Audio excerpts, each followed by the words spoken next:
Bella, dis-moi ce qui arrive. Où sont mes enfants? Ayez l'amabilité d'aller vous asseoir là-bas, monsieur.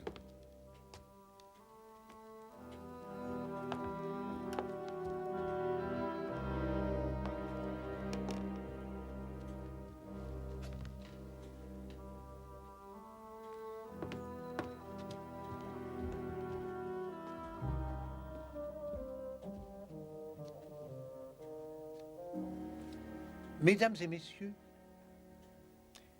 parmi nous aujourd'hui se trouve le meurtrier du docteur John Granger et de Emily Arundel. C'est la même personne qui a commis les 2 meurtres? Soyez patient, s'il vous plaît, sergent Keeley. Tout le monde pensait, tout le monde excepté une personne, pensait, disais-je, que la chute de Emily Arundel était accidentelle. Si c'était vrai, qui se trouvait dans l'escalier la nuit précédant la chute et pourquoi faire? Je prétends que cette personne était venue visser un crochet à la base de la rampe pour y attacher un fil de fer qui provoquerait la chute. Wilhelmina Lawson a vu cette personne, ou pour être plus précis, mettez-le dans son panier elle a vu avant le qu'il ne monogramme réveille sur toute la la robe maison. de chambre qu'elle portait. Les 2 lettres T et A, ce qui lui a laissé supposer que c'était Teresa Arundel. Minnie Lawson ne m'aime pas. C'est tout à fait son style de m'accuser de meurtre. Alors qu'elle empochait la fortune d'Emily? Mais Émilie est tombée. Je le sais, elle me l'a dit elle-même. Elle a marché sur la balle de Bob et elle a perdu l'équilibre. Non, madame. Mais comment Poirot le sait-il? Par Monsieur Bob lui-même. Toutes les fois qu'il exécutait son numéro, Bob me donnait la bonne réponse. Car chaque fois qu'il avait terminé, Monsieur Bob rapportait sa balle dans son panier.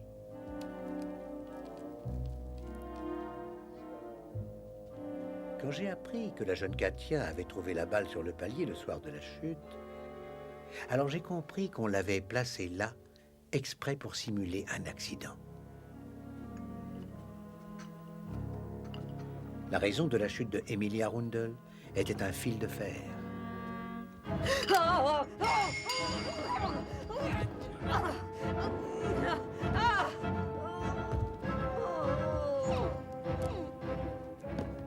Mais ce n'est pas cela qui a provoqué la mort de votre tante, non. Parce qu'après sa chute, votre tante a été blessée, mais elle était encore en vie. Alors notre meurtrier a récidivé. Et cette fois, il a réussi. J'ai la ferme conviction que la mort de votre tante a été causée par un empoisonnement avec du phosphore. Si j'avais voulu les cacher pour le foie, je vous l'aurais dit, je crois. Le soir de sa mort, Émilie a avalé involontairement un peu de cette substance mortelle. Jacob me l'a donné aujourd'hui. Je crois que c'est de cela qu'elle est morte, et le docteur Granger le croyait aussi. En tant qu'homme de science, il connaissait les différents effets du phosphore et comment l'employer pour qu'il devienne un poison.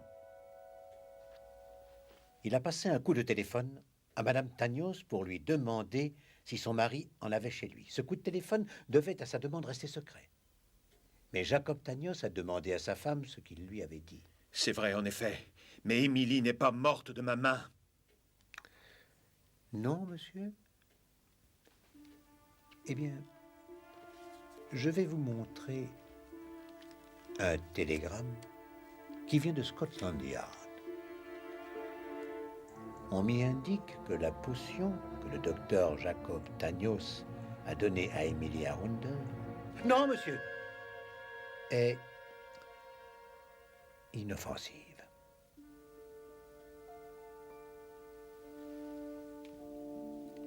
Alors demandons-nous maintenant qui a empoisonné votre tante.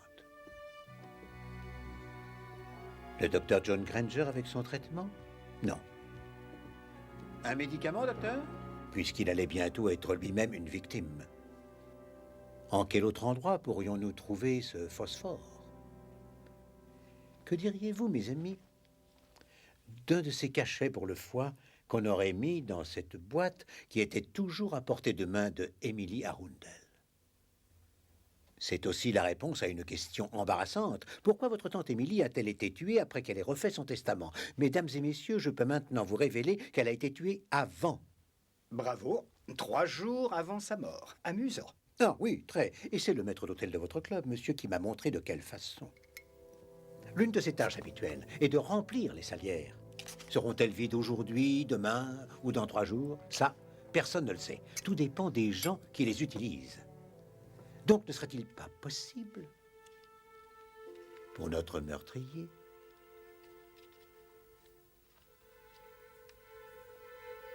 de remplir ces cachets capsules pour le foie de phosphore?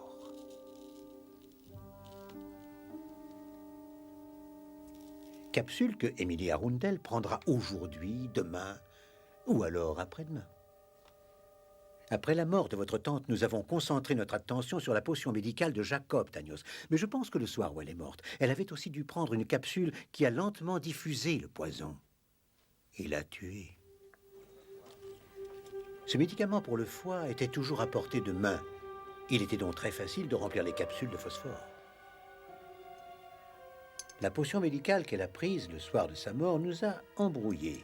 En réalité, le phosphore de la capsule provoquait une réaction chimique dans son corps, ce qui fait qu'il sortait de sa bouche une vapeur verte. Et certaines personnes ont cru que c'était son esprit qui se libérait de son corps. C'est alors qu'arrive la lecture du testament.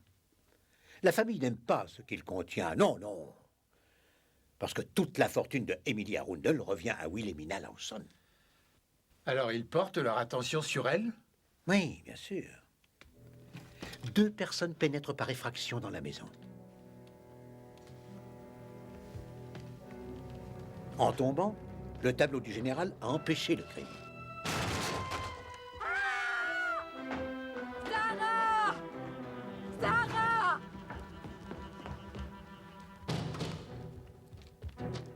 De la fenêtre, Wilhelmina Lawson et mademoiselle Sarah voient 2 personnes s'enfuir, mais elles ne peuvent pas les reconnaître.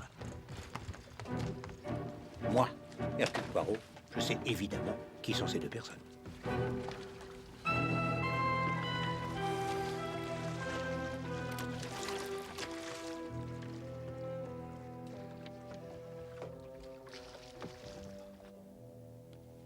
Monsieur Charles, c'est vous qui, avec votre sœur, mademoiselle Teresa, êtes entré par effraction dans la maison pour y voler ce que vous estimiez vous revenir de droit.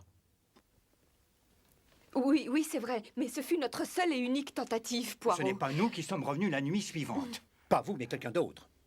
Quelqu'un est venu tuer John Granger, car le soir même, il avait commencé à comprendre l'usage qu'on avait fait du phosphore. C'était la même personne que celle qui avait tué Emily? La même.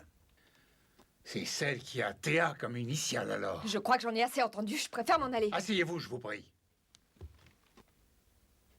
Mesdames et messieurs, ayez l'amabilité de bien regarder ce miroir. Ça a été Monsieur Bob qui a fait que cette singularité a retenu mon attention. Son image se reflétait sur la surface du bateau, poli comme un miroir, et il a aboyé jusqu'à ce qu'il soit sûr que j'avais compris. Wilhelmina Lawson a vu la personne sur le palier dans le miroir. Elle a donc vu aussi, en réflexion, le monogramme avec les 2 lettres T et A. Maintenant, mesdames et messieurs, vous allez vous rendre compte que ces 2 lettres, vues normalement, se changent alors en A et T. Les initiales de Arabella Tanios.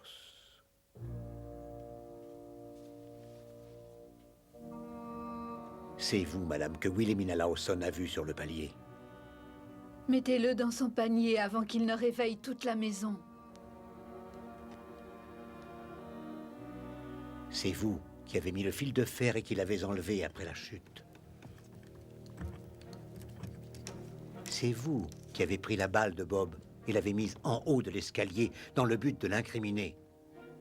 Et c'est vous qui avez tué le docteur John Granger à cause de ce qu'il soupçonnait.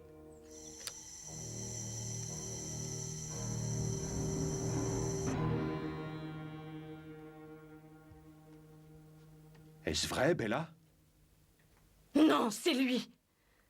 Vous savez qu'il est d'une brutalité inouïe. Vous savez très bien qu'il bat mes enfants. Bella. Je sais que c'est ce que vous avez dit, madame. Vous l'avez accusé de tous les maux.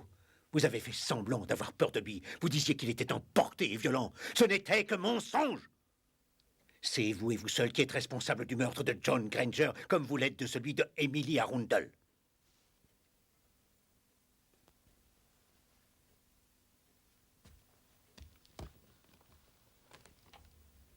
Pourquoi, Bella? Pourquoi? Parce que je te déteste, Jacob. Vraiment? Tu me détestes, Bella? Tu étais différent au début, et je t'aimais à cause de ça. Mais quand on a commencé à te fuir, toi, tu as commencé à changer, rien que pour leur faire plaisir. J'ai eu honte d'être ta femme. Maintenant, tout ce que tu sais faire, c'est ramper, retourner dans ton pays. Comment peux-tu être aussi lâche? Quel genre de vie pouvais-tu m'offrir en Grèce? Si j'avais eu l'héritage de tante Émilie, j'aurais pu vivre ici avec mes enfants et marcher à nouveau la tête haute. Si elle avait eu la courtoisie de mourir après l'accident, j'aurais pu hériter. Toi aussi, Charles, et toi aussi, Teresa. Si vous ne vous en étiez pas mêlé, Monsieur Poirot, elle n'aurait pas refait son testament et ça aurait mieux valu pour nous tous. Quand on a un cœur aussi dur, madame, on ne mérite aucune pitié.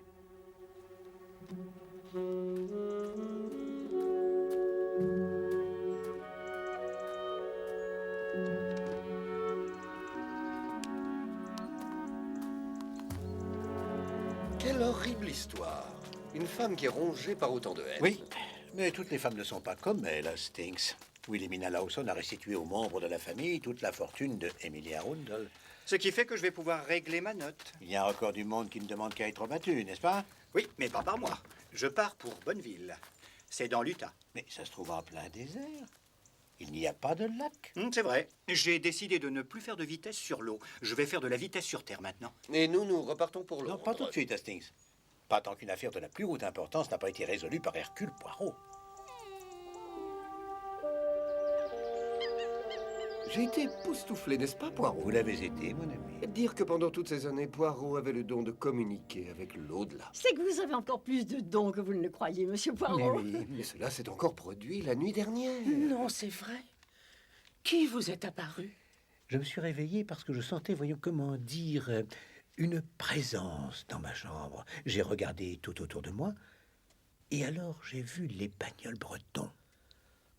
Oh, Albert. Oui. Et que vous a-t-il dit? Il a parlé à Bob, madame. Il lui a dit, « Tu dois aller vivre avec mes maîtresses. Toutes les deux ont le plus grand besoin de toi. » Alors il doit faire ce qu'a dit Albert. Mais vous êtes sûr que vous pourrez vivre sans lui? Ce que je veux dire, c'est qu'il vous a aidé de façon si efficace dans cette affaire. Oui. Ce ne sera pas très facile, mais... j'essaierai.